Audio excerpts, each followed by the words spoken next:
जुनैरा नाम की इब्तदाई तारीख अरबी जुबान से निकलती है।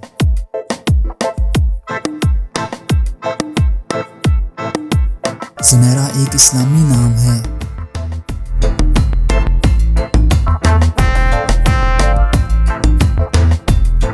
जुनैरा नाम का शुमार लड़कियों के नामों में होता है।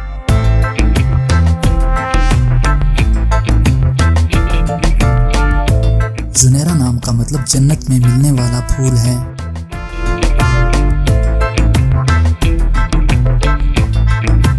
मौजूदा डाटा के हिसाब से बुनियादी तौर पर जुनैरा नाम की शोहरत में 2014 में तेजी से इजाफा हुआ।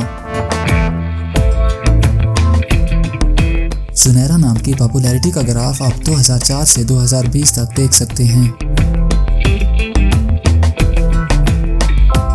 ट्रेंड्स के हिसाब से जुनैरा नाम की शोहरत का ग्राफ 2019 में मकबूलियत की इंतहा को छूने लगा।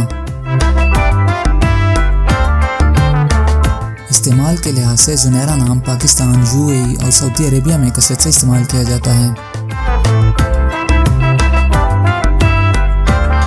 इंग्लिश में जुनैरा 7 लेटर्स पर मुश्तमिल है।